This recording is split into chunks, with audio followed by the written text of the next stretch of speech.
চোখের জন্য জাহান্নাম হারাম। যে চোখ আল্লাহর জন্য সারাটি রাত জাগ্রত অবস্থায় রয়েছে, ছায়া ছায়া রয়েছে, তাকায় তাকায় রয়েছে, বক্তার বয়ান শুনেছে, কোরআনে কারীম তেলাওয়াত করেছে, শুনেছে, জিকির আজগার করেছে, জিহাদের ময়দানে সারা রাত্র যায় পাহারা দিয়েছে, ওই চোখ আর ঘুমায় নাই। ওই চোখের জন্য জাহান্নামের আগুন হারাম। সুবহানাল্লাহ। তাহলে আপনারা এখানে যারা আছেন, আমাদের কপাল ভালো না? কপাল ভালো না? আমরা কার জন্য জাগ্য দিছি এখনো পর্যন্ত? আমরা সজাগ, জাগনা, এখনো ঘুমাই নাই। কার জন্য? আরো জোরে চিল্লা বলি, কার জন্য? প্রতিদিন তো চায়ের স্টলে, দোকানে, বাড়িতে, বিভিন্ন গুনাহের আড্ডাখানায় জাগ্রত থাকি। আজকের দিনটা আল্লাহর জন্য কুরবানি করি। কথা ঠিক কিনা? যারা চলে গেছে পুরা কপাল, যারা চলে গেছে পুরা কপাল। অনেকে চিন্তা ফিকির করতেছে, আমরা তো বাড়িতে বইয়া বইয়া ওয়াজ শুনতেছি, সমস্যা কি? বাড়িতে বইয়া বইয়া ওয়াজ শোনা আর ভিতরে বইসা ওয়াজ শোনা অনেক ব্যবধান। কথা ঠিক কিনা? আয়ে পাসার পান্ডা নাসিহাত গুশে কান, আয়ে পাসার পান্ডা নাসিহাত গুশে কান, গরনা যাতে বায়াদত খামোশ কান, গরনা যাতে বায়াদত খামোশ কান। কবি কথা বুঝাইতে চাই, হে বৎস, বৎস মানে বাচ্চাকে ব্যবহার করছেন কবি আর কি, তার মানে ছাত্রদেরকে উপলক্ষ করে বলছে। তাহলে এখন আমরা যারা বয়ান শুনতেছি আমরাও ছাত্র, ধরেন এখন আর কি। কবি বুঝাইতে চাই, হে বৎস, হে বাচ্চা, কত মোহাব্বতের সাথে ডাক দিছে, হে বৎস, কলিজা থেকে, দিল থেকে দরদ নিয়ে কবি ডাক দিছেন। হে বৎস, যখন কোন নসিহত শুনবা দিলের কান দিয়া শুনবা। চামড়ার কান তো বিড়ালেরও আছে, চামড়ার কান তো গরু ছাগলেরও আছে, চামড়ার কান তো কুকুরেরও আছে, হাইওয়ান জানোয়ারেরও আছে, তোমারও আছে। কিন্তু ওই কানের মধ্যে ব্যবধান আছে। আমি আল্লাহ আশরাফুল মাখলুকাত, আমি বা মানুষকে কান দিয়েছি চারটা। চামড়ার কান হলো উপরে, দিলের কান হলো ভিতরে। তোমরা দিলের কান দিয়া নসিহত গুলো শুনবা। কবি এটাই বুঝাইছেন যে তোমরা দিলের কান দিয়া নসিহত গুলো শুনবা। তাহলে জাহান্নামে কাদেরকে দেখে আসছেন? যারা গীবত কইছে। কথা ঠিক কিনা? ভুলে গেছেন? যারা গীবত বলেছে আল্লাহ, তাদেরকে জাহান্নামে দেখে আসছে। এই জাহান্নামের বর্ণনা আমার আল্লাহ আরো দিতেছেন। আমার আল্লাহ তাআলা কত সুন্দর করে বলে, এরে বান্দা, যারা দুনিয়ার জিন্দেগিতে গীবত করে, শিকায়াত করে, পরনিন্দা করে, তাদেরকে লক্ষ্য করে আমার আল্লাহ সূরা হুজুরাতের 12 নম্বর আয়াতে বলেন, ইয়া আইয়ুহাল্লাযীনা আমানু জতানিবু কাসীরাম মিনায-যন্ন ইন্না বা'দায-যন্নি ইসমুন ওয়া লা তাজাসসু ওয়া লা ইয়াগতাব বা'দুকুম বা'দা। আমার আল্লাহ ঈমানদারদেরকে ডাক দিয়া বলেন, যারা বিশ্বাস করছে আল্লাহরে, পরকালের নবীরে, ওই যে আখিরাতের দিনকে বিশ্বাস করেছে, ভালো মন্দ তাকদীরের উপরে হয় বিশ্বাস করছে, এই যে কোরআন কিতাব বিশ্বাস করেছে, রাসূল যে দুনিয়াতে আসছিলেন বিশ্বাস করেছে, ফেরেশতা আছে বিশ্বাস করেছে। ঈমানে মুফাসসালের ভিতরে 7টা বিষয় আছে না নাই? ধরেন ওই 7টা বিষয়ের প্রতি আরো আনুষঙ্গিক যত বিষয় আছে ঈমান এনেছে। এই ঈমানদারদেরকে আমার আল্লাহ ডাক দিয়ে বলেন, আমানু জিতানিবু কাসীরাম মিনায-যন্ন, তোমরা অধিক পরিমাণ ধারণা থেকে বিরত থাকো। কিছু মানুষ ধারণা করে না, এটা হইতে পারে, নাও হইতে পারে, একটু ধারণা করে না। আল্লাহ বলছেন তোমরা অধিক পরিমাণ ধারণা থেকে বিরত থাকো। ইন্না বা'দায-যন্নি ইসম, আমার আল্লাহ বলেন অনেক ধারণা হলো পাপ, অনেক ধারণা আছে গুনাহের। অনেক মানুষ কই লোকটা গুনাহ করছে, এরকম ধারণা করা যাবে না, আছে না? অনেক উদাহরণ আছে, সবগুলো দেওয়া সম্ভব না। আমার আল্লাহ বলেন তোমরা অধিক পরিমাণ ধারণা করিও না, অধিক পরিমাণ ধারণা থেকে তোমরা বিরত থাকো। কারণ কি? অধিক পরিমাণ ধারণা কলহ পাপ, মহাপাপ। মহাপাপ, ছোট পাপ না, ইসমুন, মহাপাপ, বড় ধরনের পাপ। ওয়ালা তাজাসসু, একজন আরেকজনের ছিদ্রান্বেষণ করিও না। ছিদ্রান্বেষণ মানে গোপন বিষয় তালাশ করা। খালি আঙ্গুল দেওয়া আছে না নাই? কিছু মানুষ আছে একজন আরেকজনের খালি গোপন বিষয় তালাশ করিয়া করিয়া এলাকার ভিতরে খবরটা প্রচার করে দেয়, খবরটা ছড়াইয়া দেয়। এই জন্য আমার পয়গম্বর বলেন এই হাদিস, এই আয়াতের ব্যাখ্যার মধ্যে, তুমি যদি একজন আরেকজনের ছিদ্রান্বেষণ করো, গোপন বিষয় তালাশ করো, তুমি যদি দুনিয়ার মানুষের সামনে তাকে অপমানিত করো, আমার আল্লাহ তোমাকে তোমার নিজের ফ্যামিলির কাছে, বিবির কাছে, সন্তানের কাছে, মা বাবার কাছে, ভাই বেরাদারের কাছে, আত্মীয় স্বজনের কাছে অপমানিত করবেন। সাবধান!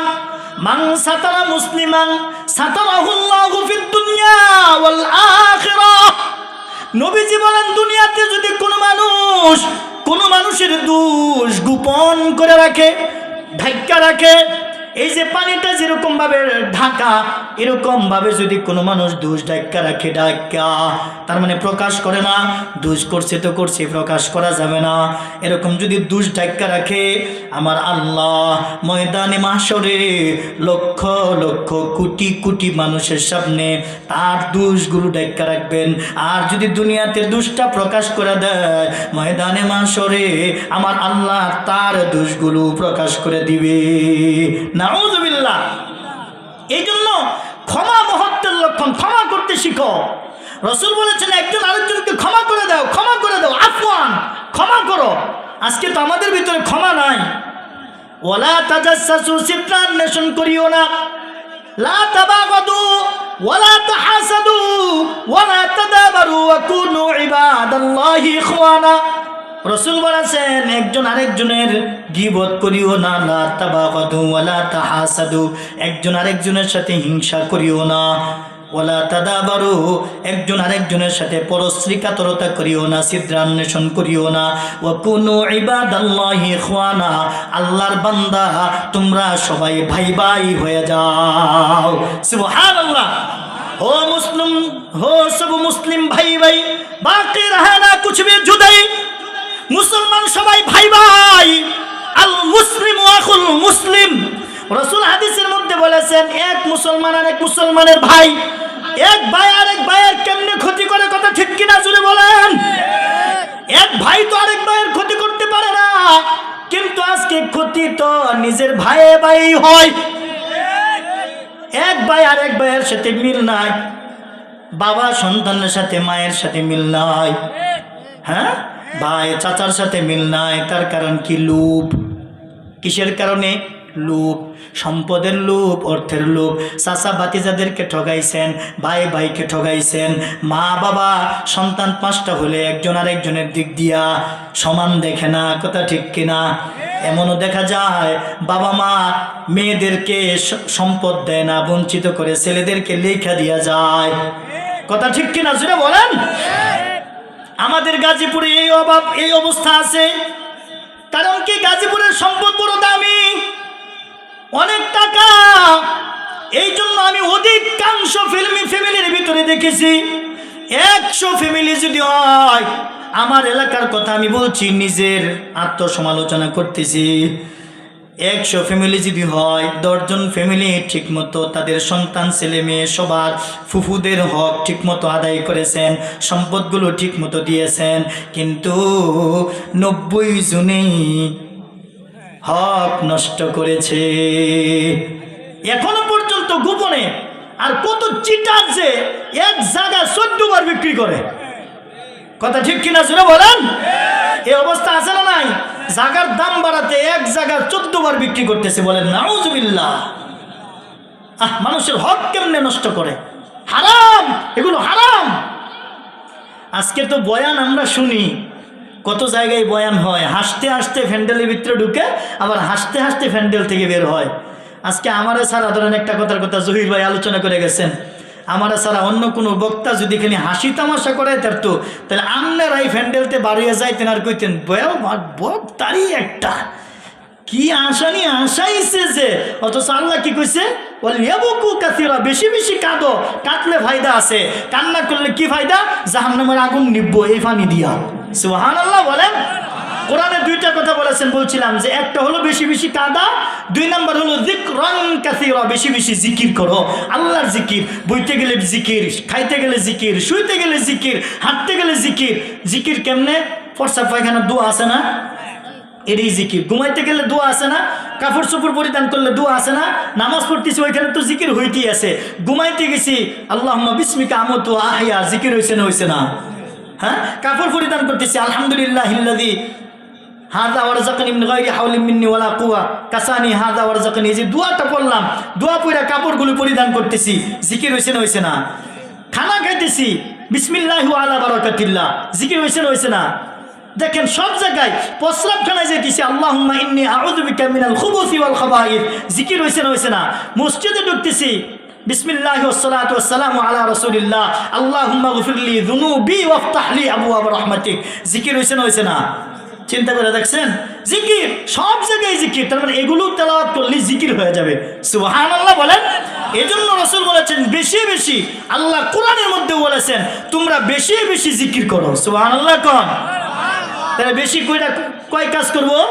2 কাজ। 1 নাম্বার বেশি বেশি কান্না করব, বেশি বেশি কান্নাকাটি করব। 2 নাম্বার বেশি বেশি জিকির করব, বেশি বেশি জিকির করব। এই জন্য মুসলমান কি হয়ে যাবো জুড়ে বলেন, মনে আসেনি? আল্লাহ কোরআনের মধ্যে বলেছেন ইন্নামাল মুমিনুনা ইখওয়াতুন, মুমিন এক মুসলমান আর এক মুসলমানের ভাই, ভাই ভাইয়ের ক্ষতি করতে পারে না। এই জন্য আল্লাহ বলেন ওয়ালা তাজাসসু, ছিদ্রান্বেষণ করিও না, আরেকজনের গোপন বিষয় তালাশ করিও না। তুমি যদি তার গোপন বিষয় তালাশ করো, সেও তোমার গোপন বিষয় তালাশ করবে। কথা ঠিক কিনা? বাস্তব না কথাটা? দেখেন বর্তমান রাজনৈতিক অবস্থার দিকে একটু লক্ষ্য করেন। রাজনৈতিক আলোচনা করা আমার মুখ্য বিষয় না, কিন্তু এক পার্টি আরেক পার্টির বদনাম কয় না কয় না? কইতে কইতে এক পার্টি যদি একটু মন্দ কয়, আরেক পার্টি তার চাইতে আরো বেশি মন্দ কয়, খারাপ কয়। কথা ঠিক কিনা? কারে কিভাবে পচাইবো, ডাউন করবো, এই চিন্তার মধ্যে লাগিয়ে রয়েছে। কথা ঠিক কিনা? জোরে কন। চিন্তা করে দেখেন কি পচানি না পচায়। আহা, কারণ তুমি তারে খুশাকে লিখে দিলা, সেও তো তোমারে দিব। একটা উদাহরণ দেখেন বাবারে, আমি আপনাদেরকে বললাম এই যে একটা আঙ্গুল উঠাইলাম, এই আঙ্গুলটা উঠে বললাম তুই সাবধান, বললাম না? আপনার দিকে আঙ্গুল কয়টা? আপনার দিকে আঙ্গুল কয়টা? আর আমি মুষ্টিবদ্ধ করছি আরো 3টা আছে আমার দিকে। 3টা কার দিকে? ক্ষমতা যার যত বেশি, রাগ যার যত বেশি, এত মুষ্টিবদ্ধ করিয়া সাবধান করে কথা বলিস, আমাকে চেনস নেই। কথা ঠিক কিনা? এরকম কয় না? কি রাগ, বাবারি বাবা, কি পাওয়ার, সাবধান। কয় না? রাগ দেখায়া, গুসা দেখায়া। তোমার হাত বলতেছে তুমি তোমার হাতের দিকে তাকাও, তুমি তোমার ফিঙ্গারের দিকে তাকাও, তুমি তোমার আঙ্গুলের দিকে তাকাও। তুমি একটা ফিঙ্গার দিয়া, একটা আঙ্গুল দিয়া বান্দাকে বলতেছো, মানুষকে বলতেছো এই সাবধান, আর 3টা আঙ্গুল তোমার দিকে ফিরানো। 3 জনের 3 বার বলতেছে তুই সাবধান। কথা ঠিক কিনা? আগে তুই সাবধান হ, তারপর আরেকজনকে সাবধান কর। তুই আরেকজনের গীবত করস, আরেকজনের ছিদ্রান্বেষণ করস, আরেকজনের দুষ লইয়া পরনিন্দা লইয়া তুই দৌড়াদৌড়ি করস। আমি আল্লাহ তোরে ঘরের ভিতরে পৌঁছাবো। তার কারণে দেখা যায় কত ক্ষমতাধর, কত টাকাওয়ালা, কত নেতা বিবি পছন্দ করে না, সন্তান পছন্দ করে না, বাবা মা পছন্দ করে না। কথা ঠিক কিনা? তাহলে অপমানিত কে করছে? আল্লাহ করছে তোমার ঘরের ভিতরে, আর তুমি তো তার আড়ালে অপমান করে আসছো। আল্লাহ তোমার ঘরের ভিতরে পৌঁছাইছে। এই জন্য আমার আল্লাহ বলেন ওয়ালা ইয়াগতাব বা'দুকুম বা'দা, একজন আরেকজনের গীবত করিও না, গীবত করিও না। কারণ গীবত করা কি দেখো, আইয়ুহিব্বু আহাদুকুম আন ইয়াকুলা লাহমা আখিহি মাইতান ফাকারিহতুমু। আমার আল্লাহ বলেন আইয়ুহিব্বু আহাদুকুম, তোমরা কি কেউ ভালোবাসো? হুব্বুন শব্দটা হলো ভালোবাসা, আরবিতে হুব্বুন বলা হয়। হে যুবক মস্তর ব্যবহার করতে পারবো আরেক জায়গায়, বুঝো না, সাবধান। আইয়ুহিব্বু আহাদুকুম, আমার আল্লাহ বলেন তোমরা কেউ কি ভালোবাসো, কেউ কি পছন্দ করো? আইয়াকুলা ভক্ষণ করতে, খাইতে, লাহমুন শব্দ হলো গোশত। আমার আল্লাহ বলেন তোমরা কেউ কি পছন্দ করো, ভালোবাসো, খাইতে ভালোবাসো, গোশত খাইতে কি ভালোবাসো? আসে না, বাসে না? সবাই তো গোশত খাইতে ভালোবাসে, কিন্তু এই গোশত কেউ খাইতে ভালোবাসে না। লাহমা আখি, ভাইয়ের গোশত, মাইতান তার মানে মৃত ভাইয়ের গোশত। আখি, আখুন শব্দ তো ভাই, আখুন শব্দ তো কি আরবিতে আখুন বলা হয়, বাংলাতে বলা হয় ভাই। বাংলাতে কি বলা হয়? ইংলিশে কি বলা হয়? ব্রাদার। ইংলিশে কি বলা হয়? খুব খেয়াল করে শুনেন। তোমরা কেউ কি পছন্দ করো, কেউ কি ভালোবাসো? তুমি তোমার মৃত ভাইয়ের গোশত খাইতে, আমার আল্লাহ তারপরে বলে দিয়েছেন ফাকারিহতুমু, অতঃপর তোমরা তো একে ঘৃণ্যই মনে করো, পচা মনে করো, গান্দা মনে করো, অপছন্দ করো। আমরা তো কেউ পছন্দ করি না, আমরা তো কেউ ভালোবাসি না আপন মৃত ভাইয়ের গোশত খাইতে। আল্লাহ বলেছেন যে ব্যক্তি গীবত করে সে যেন তার আপন মৃত ভাইয়ের গোশত খায়। নাউজুবিল্লাহ। এখন যদি পিছনে এই কাজ কারবার হয়ে থাকে, এই ধরনের কৃষ্টি কালচার যদি আপনার আমার হয়ে থাকে, আল্লাহ বলে ইন্নাল্লাহা তাওয়াবুর রহিম, নিশ্চয় আল্লাহ তওবা কবুলকারী, আল্লাহ তওবা যে করে আল্লাহ তাকে ভালোবাসে, আল্লাহ রহিম, আল্লাহ দয়ালু। তোমরা যদি এই ধরনের কাজ করে থাকো তাহলে তোমরা আগে কি করো? তওবা করো। আস্তাগফিরুল্লাহ রব্বি মিন কুল্লি যামবিউ, জানবুন শব্দের অর্থ হলো গুনাহ। জানবুন শব্দের অর্থ কি? আস্তাগফিরুল্লাহ, আয় আল্লাহ আমি ক্ষমা চাইতেছি। রব্বি মিন কুল্লি, আল্লাহ তোমার কাছে ক্ষমা চাইতেছি, প্রতিপালক তোমার কাছে ক্ষমা চাইতেছি। মিন কুল্লি যাম, প্রত্যেকটা গুনার জন্য। ওয়া আতুবু ইলাইহি, এবং তোমার কাছে তওবা করতেছি। আল্লাহ তুমি আমাকে মাফ করে দাও, ক্ষমা করে দাও। এই জন্য আমি তোমার কাছে ক্ষমা চাই, মাফ চাই। এই জন্য যারা গুনাহ করে, যারা তওবা করে, আল্লাহ তাআলা তাদেরকে ক্ষমা করে দেয়। আল্লাহ তাদেরকে ক্ষমা করে দেয়। অনেক সময় যদি গীবত করার অভ্যাস থাকে তাহলে গীবত করব বাবা মার, কার? এখন করলেন হুজুরের আবার কেমন কথা বললেন, এমনই না করলেন আবার আব্বা আম্মার গীবত। বাবা মার গীবত যদি কোনো ব্যক্তি করে তাহলে বাবা মার গুনাহগুলো সন্তানের আমল নামায় চলে আসে, আর সন্তানের নেকগুলো বাবা মার আমল নামায় চলে যায়। আল্লাহ বাবা মারে মাফ করে দিব। সুবহানাল্লাহ বলেন। যদি গীবত করার অভ্যাসই থাকে, জিহ্বা তোমার গীবত থেকে বাচ্চা থাকতে পারে না, তাহলে গীবত করো বাবা মার। আগে তো বাটন সেট ছিল, এখনো আছে।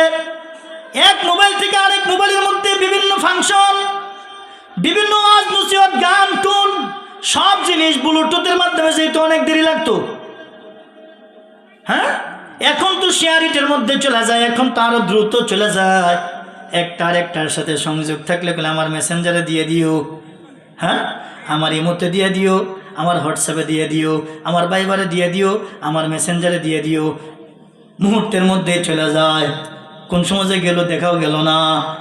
চিন্তা করে দেখেন, বিজ্ঞান যত সামনের দিকে যাচ্ছে তত সহজ হচ্ছে দুনিয়া। আমার আল্লাহ বলেন বান্দা, গীবতের জন্য তুমি জবানটা খুলতে দেরি, তোমার আমল নামায় যে গুনাহ আছে, সুরের বিরুদ্ধে যদি তুমি গীবত কও, সিটারের বিরুদ্ধে যদি তুমি গীবত কও, ডাকাতের বিরুদ্ধে যদি গীবত কও, মেম্বারের বিরুদ্ধে, চেয়ারম্যানের বিরুদ্ধে, এমপির বিরুদ্ধে, রাষ্ট্রপতির বিরুদ্ধে যদি তুমি গীবত কও, কারণ মেম্বার, চেয়ারম্যান, এমপি, মন্ত্রী টিয়ারের চাউল খাইছে, রাস্তার ঘন খাইছে, রাস্তার ইট খাইছে।